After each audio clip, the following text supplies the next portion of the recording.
Pour la prochaine heure, vous écoutez Samedi de lire avec Amélie Boivin-Enfield. Une présentation des Éditions de l'Homme et de Recto Verso, éditeur. Bonjour tout le monde, bienvenue à l'émission Samedi de lire et aujourd'hui j'ai le grand bonheur de recevoir Marie-Claude Barrette. Et Marie-Claude, j'ai envie de te présenter aux auditeurs. Alors, tu as milité en politique pendant plusieurs années, tu as travaillé dans le domaine culturel, dans le domaine médiatique depuis déjà quelques années et tu collaborais à l'automne 2009 à l'émission Deux filles le matin et maintenant tu es rendue l'animatrice principale. Chaque semaine, tu as un collaborateur ou une collaboratrice avec toi pour animer l'émission. Absolument. Ben bonjour Amélie, ça me fait plaisir.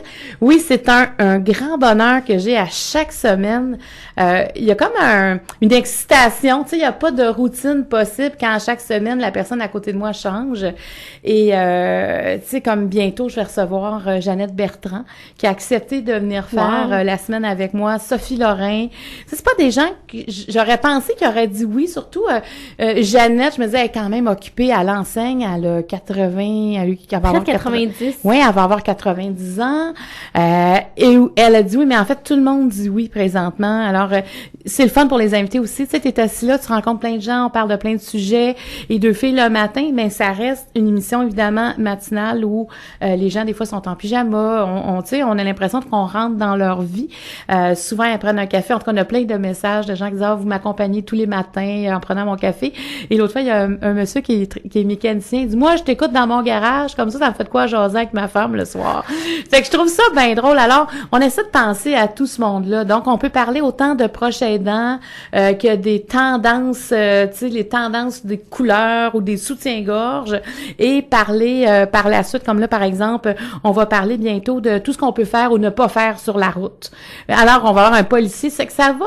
C'est un peu comme dans notre vie, tu sais. Moi, c'est parce qu'un matin, j'ai pogné les nerfs parce que la route était fermée. On était au ralenti et il y a des gens qui passaient très vite dans la voie à côté de la nôtre et ils nous coupaient les voitures. Puis je dis là, ça n'a pas de bon sens. Est-ce qu'on peut pogner un ticket pour couper? Puis là, je dis, on va faire venir un policier, on va poser plein de questions sur ce qu'on peut faire. C'est vrai que notre chien, c'est pas attaché, on peut avoir un ticket. Alors, c'est ça, Deux filles. Tu sais, c'est nos préoccupations quotidiennes, mais en même temps, des grandes préoccupations de société. Mais à un plus jeune âge, t'aurais pas pu animer ce genre d'émission-là ou avoir tout le bagage qui allait avec. Tellement pas.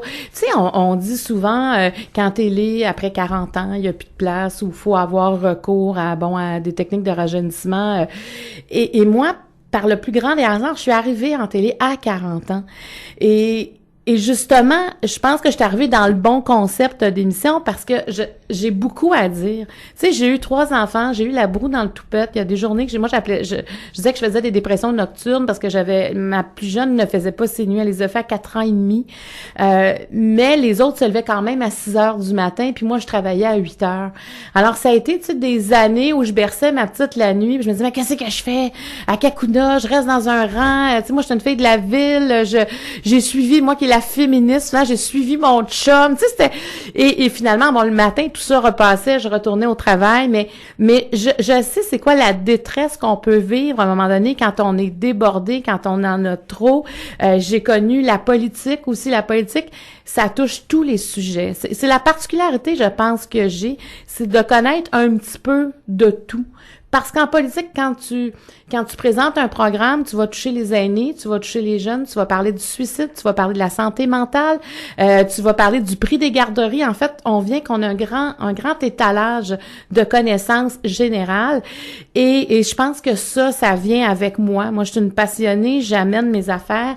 Alors, je porte ça. Mais effectivement, si j'avais 20 ans, ça aurait été différent. Et si on me l'avait offert à 30 ans, j'aurais dit non parce que mes enfants prenaient beaucoup trop de place dans mon quotidien. Tu sais, un enfant malade, moi j'avais toujours des emplois pour me permettre de rester avec mes enfants. Alors que là, quand tu es en télé, c'est très difficile de t'absenter. Et là, ils sont plus grands. Ça me dérange pas de les laisser seuls ou ils vont comprendre ou j'ai plus de ressources. Mais effectivement, il y a des choses qui arrivent dans la vie à des moments et c'est les bons. Maman de Angela, Charles et Juliette. Ouais. Pour les gens qui le savent pas aussi, t'es la conjointe de Mario Dumont. Ouais, aussi. Ça, c'est mon plus vieux. Non, je dis ça à la blague parce que je suis Moi, je gère je suis très gestionnaire même à la maison. Oui, en fait, Angela a eu 18 ans cette année. Elle a sa voiture. On est dans une autre étape. Elle est rentrée au cégep. C'est une jeune femme. Elle a un chum depuis 2 ans et demi. Donc, avec elle, j'ai l'impression, bon, oui, je suis sa mère, évidemment, mais comme je me suis jamais chicanée avec elle en 18 ans, j'ai plus l'impression que c'est une complice. Angela, elle est là, puis comme elle est beaucoup plus raisonnable que moi, elle me ramène à l'ordre. Mais elle trouve que je suis pas assez sévère avec son frère qui a 15 ans. Puis là, elle m'a dit, OK, toi, tu le laisses faire ça te dérange pas. Tu poses pas 3-4 questions. Puis là, je dis, ah ouais, tu penses que je devrais me poser plus de questions? C'est drôle, ça. Ah oui, moi, ma fille, parce qu'elle vient de sortir de l'école secondaire, puis ils sont allés à la même école, elle sait qu'est-ce qui se passe à l'école secondaire, les risques. Alors, elle me met très, très à l'affût, puis elle a toujours été extrêmement sérieuse. Donc, elle a toujours observé ça de près, mais sans toucher à rien. Et elle me met en garde vraiment sérieusement. Puis là, son frère dit, t'es tannante, pourquoi tu dis ça, maman? Non, il faut qu'elle sache, puis c'est drôle! C'est drôle, hein, comme relation. Puis là, j'ai ma plus jeune, Juliette, qui a 12 ans. Elle a vraiment c'est-à-dire, elle est pas tu sais, elle a un vrai 12 ans, là. Elle fait pas 15 ans, là, tu sais. Il y en a qui ont de l'air plus vieille à l'âge de 12 ans, mais notre Juliette est en 6e année, puis elle pense beaucoup, beaucoup aux autres. Elle, sa famille, c'est le centre de sa vie. Elle veut toujours savoir qui est avec qui, où est-ce qu'on va, à quelle heure on revient, comment ça se fait qu'on y a pas dit qu'on serait pas là, qu'est-ce qu'on mange, où on va en vacances. Elle est comme ça. Elle, c'est la rassembleuse de la famille. Je dirais qu'Angela, c'est elle qui nous donne la discipline. Charles, lui, c'est le politicien de nos enfants. Puis Juliette, ben c'est notre petite mère. Moi, je l'appelle, t'es ma petite maman. Elle va me dire, est-ce que t'as bien mangé? Est-ce que t'as déjeuné ce matin, maman? T'as de l'air pressée. Alors, c'est ça qui est beau d'une famille. C'est qu'avec le temps, on découvre les personnalités, puis on prend chacun son rôle, puis surtout, il faut avoir beaucoup d'autodérision. Moi, mes enfants, ils me ramènent mes défauts, puis je trouve ça drôle parce qu'ils ont raison, tu sais. Alors, c'est comment je réagis avec ça. Alors maintenant, j'en ris. Mais il y a quand même une étape, je trouve qu'on vient de traverser, qui est vraiment une étape, le fun. J'ai l'impression que on essaiera de garder cette énergie-là tout au long, tu sais, de notre vie en commun. Parce qu'il faut en profiter, parce que bientôt, ils vont quitter le nid. J'ai eu un angoisse. Je pense qu'il y a 1 mois. Je sais pas pourquoi. Moi, ma fille, elle aimerait ça aller à l'université en médecine à Québec. Parce qu'elle aime beaucoup la ville de Québec et je la comprends, je suis pareille. Et j'étais allée me coucher, puis on venait de parler de ça de Québec. Je disais, mais dans 1 an et demi, là, elle va partir. Là, j'étais troublée parce que moi, je me suis toujours dit, non, c'est bien correct que les enfants partent. Moi, je suis partie très jeune de la maison. Mais là, ça m'a frappée. Puis là, je me voyais déjà en train d'aller faire le ménage de son appartement à Québec. Ça, c'est moi. Je me dis, bon, on va aller magasiner. Je vais aller là. Là, j'étais partie dans mon univers. Je vais m'occuper de ma fille. Mais c'est sûr que ça va être une autre étape, puis c'est correct qu'ils prennent leur envol, mais il faudra que je me parle. Je pense que je vais me mettre au yoga quand elle va partir de la maison. Et Marie-Claude, en décembre dernier, on a célébré les 15 ans d'une épreuve que tu as vécue.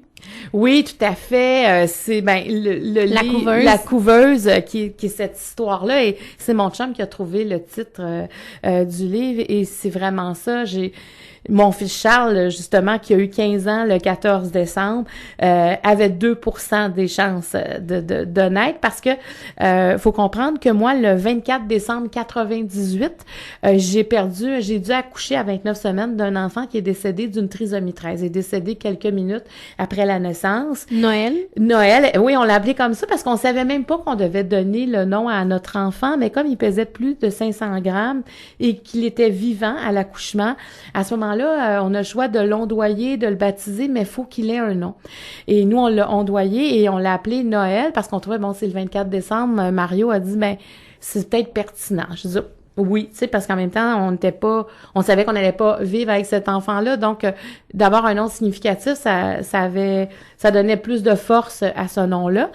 Et comme je suis retombée enceinte assez rapidement, moi, le médecin m'avait dit, si tu retombes enceinte, on passera une amniosynthèse pour être certain que t'as pas d'autres enfants avec une trisomie. Et surtout, faut dire que nous, si ça avait été un enfant avec une trisomie 21 et qui avait été viable, on n'aurait pas interrompu la grossesse parce que dans autant mon cas ou de Mario, vivre avec un enfant handicapé, pour nous, c'était pas une barrière. Mario a travaillé dans des camps avec des personnes handicapées. Moi aussi, j'ai travaillé avec des handicapés. Donc, au contraire, il y avait comme quelque chose de grand là-dedans. Mais trisomie 13, il y a pas de possibilité de vie. Il y a quelques cas exceptionnels, mais dans notre cas, c'était moi ou l'enfant qui mourait. Il y avait pas d'autre option. Et tout ça pour dire que, bon, on a accepté de passer la myosynthèse en cas d'une autre trisomie 13. Et cette journée-là, le 2 août 99, mes os ont crevé dans les heures qui ont suivi. Donc, j'ai été hospitalisée dans la nuit du 2 au 3 août. T'as perdu beaucoup de liquide amniotique? Beaucoup. J'ai eu 2 flushs pour les femmes qui sont enceintes, qui ont vécu ça. C'est vraiment 2 pertes majeures. Et si j'avais eu un 3e flush, le bébé serait arrivé avec, parce que c'est petit, un bébé à 16 semaines, et il serait arrivé avec le flot du liquide amniotique, même si c'est déjà extraordinaire qu'il soit pas arrivé cette nuit-là. Mais j'ai une tête de cochon, et j'ai dit au médecin, moi, je ne repars pas de l'hôpital tant que j'ai pas vu mon médecin, parce que au début, on pensait peut-être que c'était de l'urine. J'étais là, non. Ce n'est pas de l'urine, il y a sûrement un lien entre... On le sait qu'il y a un risque. Moi, je ne savais pas que le risque était de 1 cas sur 250 de complications suite à une amniosynthèse parce que je ne l'aurais pas fait. Mais là, bon, il y avait un risque, je le savais quand même, mais j'avais pas le chiffre. Et donc, ils ont appelé mon médecin, elle m'a demandé de rester alitée. Et ça a duré longtemps parce que 2 semaines après, j'ai été les 2 premières semaines à l'hôpital. On m'a dit, on a les résultats de la myosynthèse, l'enfant est en santé. Mais il voulait m'avorter parce qu'il disait, t'as très, très peu de chances de donner vie à cet enfant-là. Ça va pas arriver, tu vas te mettre à marcher. T'as déjà un autre enfant à la maison qui a 2 ans et demi. Consacre-toi à cette personne-là. Et moi, je me disais, non, la myosynthèse nous dit qu'il est en santé. Il est dans mon ventre. Je vais toujours bien pas l'enlever volontairement. Alors qu'il y en a un autre qui est resté accroché, qu'on a dû enlever. Lui, il est en santé. Puis, il y a plus de complications. Mais on m'a dit, tu as 2% des chances qu'il soit que tu le rendes à terme. Tu as 96% des chances de le perdre avant la 24e semaine. Et tu as 2% des chances qu'il y ait une paralysie cérébrale. Alors, c'était le pronostic qu'on a eu à la 18e semaine de grossesse. C'est sûr que c'est très difficile à prendre. Mais après, moi, je me suis dit, OK, il y a un 2%. Moi, j'en avais 0 il y a quelques mois avec un autre enfant. Il y en a 2. C'est la différence entre la mort et la vie. Mm-hmm. Donc, je pense que si on n'avait pas vécu le décès de Noël, peut-être que j'aurais trouvé que 2%, c'était pas beaucoup. Mais dans le cas, c'était énorme.